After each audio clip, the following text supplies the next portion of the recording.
What's up, you guys? Welcome back to my channel. Today I am back with two looks using a palette that I have had sitting around for an exorbitant amount of time, and I meant to film with this a long time ago and I didn't, and I hope you guys are still interested, quite frankly. This is the SUGARPILL Capsule Collection palette, the pink edition. This is the first one that came out. I'm assuming in a series of these. This is what it looks like on the inside. Quite frankly, this is some of the most interesting, innovative, coolest packaging I have ever seen, just ever. And I want to play with this and do two looks today. I actually sat down and filmed a video with this palette last week. I'll get into that more in the video, but it didn't work out for me. It was not the fault of the shadow though. It was more like just surrounding difficulties. So this is not my first time dipping into the palette today. That's part of the reason why I'm so late to the game reviewing this one. As far as the looks are concerned, what I want to accomplish today is something really colorful and interesting and different, but easy to achieve. I don't want it to be anything that is like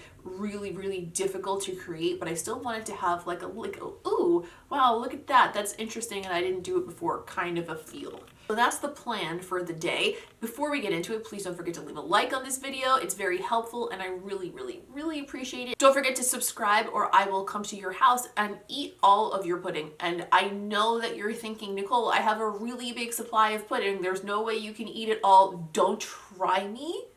I have a big appetite. As always, I will leave timestamps in the description, so if you want to come back and recreate one of the looks, you could just jump right to that. I'll also list everything that I used on my face in the video in the description.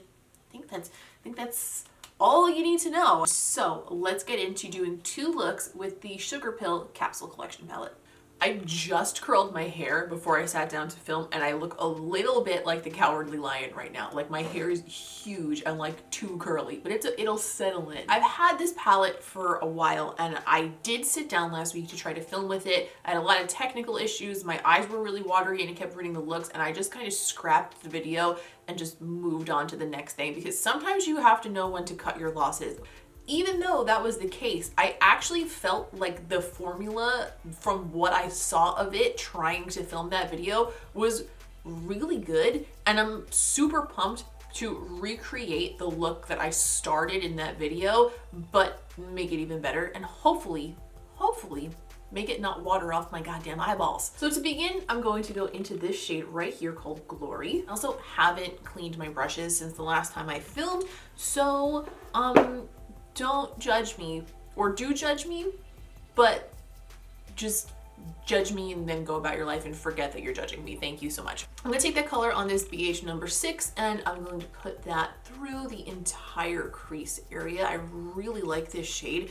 It looks a little bit more neutral in the pan, but it's almost like a lavender mauve when you put it on the eye, and I just think it's really pretty and soft. The vibe that this palette gives me in general is not to make like a structured look with it. Now, that doesn't mean you can't, you totally can. But for some reason, when I look at this palette, I want to do like washes of color, like painterly things, like things that are a little bit more out of the box and less structured, but still flattering. So that's kind of the direction I want to take this video in today. I'm going to take my BH number 7 and I'm going to go into the shade Slow Dive. And I'm going to create a wing shape only on the outer half. I'm just starting at my lash line and dragging that brush up like I'm creating like a winged eyeliner, and then just coming through the end of the crease with it to extend that out a little bit more, but keep some control. So I have like a little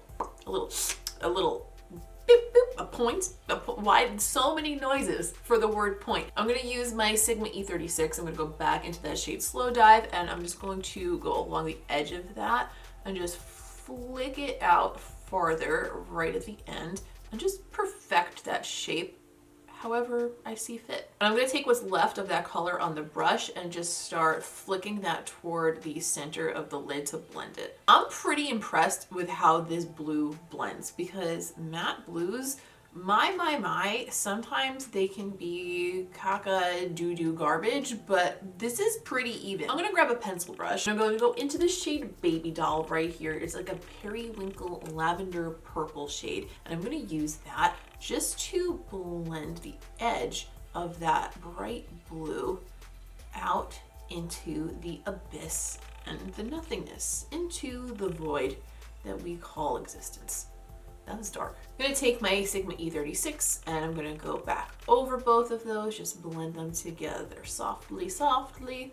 For the inner portion of the lid, I want that to be bare, but the problem with that for me is I find that if I leave any portion of my lid primed without putting some sort of shadow or something over it, the primer winds up looking funny by the end of the day. Like it starts just, something happens, like it dries or settles or something.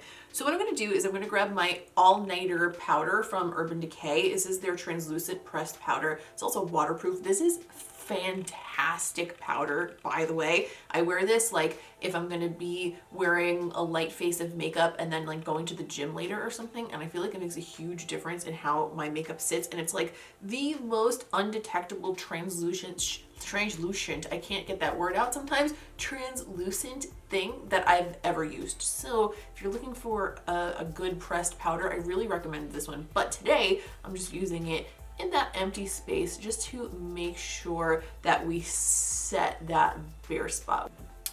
I did a little concealer and powder, and now I want to add a detail that I think this is going to make this look a little bit more special, I'm going to go into the shade Supernova. Wow, boring light purple shade, Nicole. No. This is like a transformative, metallic, reflective, purpley, duochrome shifting shade. That's what this is. At least that's what the swatch looked like when I saw it online, so it better look like that on my eyeball. I'm taking that on my LUXE 141 mini and I'm going to wet it with a little Fix Plus, and I'm going to use it on the inner corner heavily on the inner corner. Ooh, I like that. Yes, ma'am.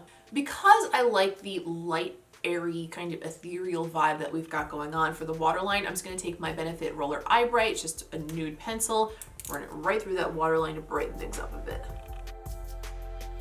Okay, I finished up my skin, and I did go ahead and use the blush shade from this palette called Melody, the largest one here, and it's a perfectly pretty blush. It's a little bit more pink than I usually go for in a blush, but it does go well with the colors that we've used so far, so I'm not mad at it. So to finish this look, I want to add a lip, and I want to stay within that kind of like ethereal sort of a feeling. So I'm going to grab the Romanticized lip pencil from NABLA. I'm not sure if they have this one anymore. It was part of a collection, but it's just like a dusty mauve kind of a shade. And I am going to top it with the Melt Crushed Glitter Gloss in the color Stupid Cupid. Because it's like fun, you know? It's fun. It's fun. It's gonna be good. It's gonna be so fun. It's gonna be great and fun. And it's good. That's what we're gonna do. You don't have a choice because it's what I'm doing.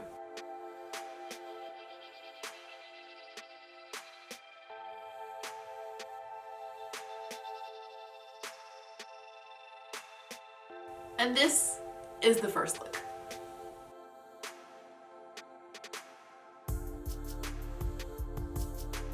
Hey there, cutie pie. Are you ready for look number 2? Because I am. This look is a little bit more outside the box even than the last one was, and I'm not even entirely sure if it's going to work out just yet, but I hope that you're ready to come on this journey with me. So because I really like that mauve shade, I'm gonna go back into Glory and use that just as a light wash of color through the whole crease area again. And I kind of want this look to be a little bit like watercolory, like painterly. So having just a soft definition through the crease is going to come in handy for the rest of the look. Just like with the first look, there's going to be a portion of the lid where I don't actually put any shadow down, and I'm not sure that that portion of the lid is going to show once we add liner, but just in case, I am going to do the same trick I did in the first one with the powder. I'm going to take it on a flat brush and just press it over the lid area where I'm not planning on putting any shadow, just to make sure it's set and to make sure everything else moves normally over it. Now I have an assortment of very small brushes here, and the plan, thusly, is to dip into various different colors in here and do kind of like a watercolor splash on the inner corner and just the inner corner, and then add definition with like a nice thick black wing. I'm gonna start by going into this green shade Radiate, and I'm using a NABLA small pencil brush, and I was kind of gonna get in there and like literally blob it on. I want it to have like an organic splash of color look to it. And I'm gonna go into Slow Dive again.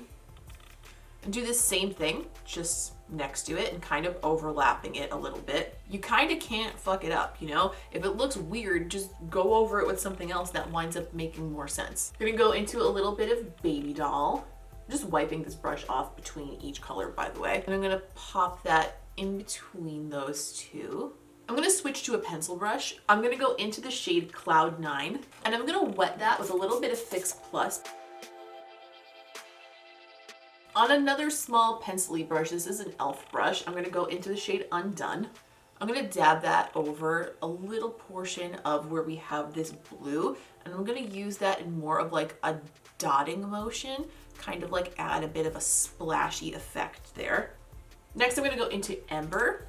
I'm gonna pack that on that pencil brush and I'm going to wet it, and I'm going to make that like the most concentrated shade right on my inner corner, right next to those other blues and greens, because I think that'll be really neat under there. I'm gonna add a little bit more baby doll because I feel like that's one of the more flattering shades in here, and like brightening it up with that might just kind of like add that final little touch that I want. Now I'm going to attempt to do almost the same thing on the other eye, but with a look like this, it's never going to be completely identical, and that's kind of the fun of it. You want it to be symmetrical, but not necessarily so structured that it doesn't look like organic and painterly anymore. This look might not be for everybody, but if I do the same exact thing all the time, over and over again on this channel, I'm going to lose my mind. So we have to get a little creative from time to time, and I think that for a lot of you who are like makeup enthusiasts, that this might still be in your wheelhouse, so I'm crossing my fingers on that.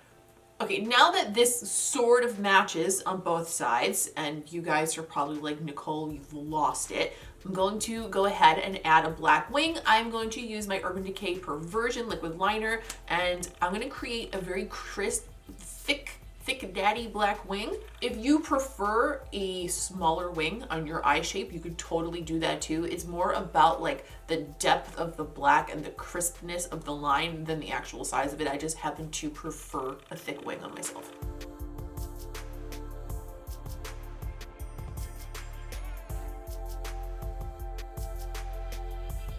I think that this is going to really come together more once it's concealed under the eyes, but just take a look from one eye to the other how much more this eye like makes sense artistically than this one. You know what I mean? I added concealer and powder, and I still want to add just a little bit more to the inner corner of the eye. So I'm gonna take that pencil brush again, and I'm gonna go back into Ember, and I'm just gonna use that to pack a little bit more of that shade onto the inner corner, and also drag it underneath a little bit because I want that brightness to continue underneath the eye just a touch. And just like the first look for the waterline, I want to brighten it up and just open it. So I'm going to grab my Benefit roller liner. I'm just going to roll that right on through the waterline. I added House of Lashes Iconic Luxe. I finished up my skin the same way I did in the first look with the blush from this palette. I personally really like the way this turned out. I feel like this particular look is going to be polarizing amongst you guys, because I know for certain a bunch of you are going to say that it looks like I have a black eye on my inner corner, and that's okay. And if that's how you feel, that's totally fine. You don't have to like every single weird creative thing that I do when I feel like doing something weird and creative. I'm also aware that I probably didn't invent this. I don't know of anybody off the top of my head who has done something exactly like this before, but I'm sure I didn't invent it. I'm sure I didn't. I feel like everything's been done before, but for me, I haven't done anything quite like this before, and I am pretty pleased with it. I've done like a watercolory look before, but never just like solely on the inner corner, you know what I mean? Obviously, this is another look where we want to keep the attention focused on the eyes, so I'm going to do a satin nude lip. I'm going to pick up the Melt Foxy lip pencil again, and one of my favorite satin nudes. This is the NABLA Creamy Dreamy liquid lipstick in the color Hedonist.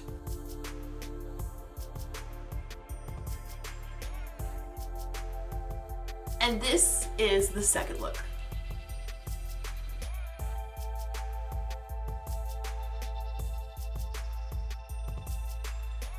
So with those two looks in the bag, and having used this palette once before already, my thoughts are pretty clear on this palette. The quality of the eyeshadows in here are fantastic. They are very pigmented, they're very vibrant, they blend easily, they don't have a lot of fallout, which is nice. I think the color story is fairly unique. I don't think I have another palette that has quite this exact combination, and I do like the addition of the blush, although I'm not sure that I wouldn't be happier with another like bright eyeshadow shade in here rather than the blush. I'm also not sure that this color story is something that I would reach for in and of itself very often, because the range is all very bright. There's not a lot of deep shades. There's not really a neutral shade in here. For me, I just don't think that it's something that I would use a lot just because it doesn't have those other options. But I think that if you're looking for a brights palette with a few metallics mixed in, maybe you could use a pink blush in your collection,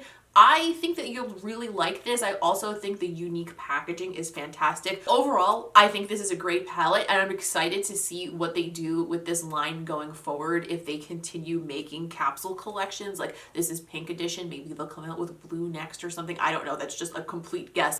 But I like that they're indicating that there will be more editions of this because I think it's cool. Leave me a comment down below, let me know, did this palette spark your interest? What do you think of Sugarpill shadows in general? Usually I find them to be really good. I have had some that I was not super in love with. Like I bought some of the pastel singles before, and those weren't my favorite. They weren't terrible, but I just think there are better pastels out there. Feel free to be honest with me. Let me know, is this look too out of the box for you? Is it something that you would recreate? I would love to hear what you think. Don't feel bad. Don't feel like you're gonna hurt my feelings. I will not get butthurt about it. I'm not easily offended. Personally, I think it's fun, and I'm really excited to take pictures of it right now and see how it photographs, but you know, to each their own. Please don't forget to leave a like on this video if you enjoyed it, because it's very helpful to me. Don't forget to subscribe if you like this video, because that's the best way to see more, and I would love to have you around. If you would like to keep up with me between these videos, if you want to see close-ups of the makeup, if you want to keep up with what's going to happen here on my channel, Instagram is the place to do that. I post it on my stories all the time, and I would love to have you over there to take part in stuff like that. We do a lot of polls and little question boxes to decide what kind of videos we're going to do. It's a good time, and I would like you to be there. As always, I'm very grateful that you took some time to watch this video, hang out with me, and talk about makeup. I appreciate each and every one of you, and I will see you in the next one.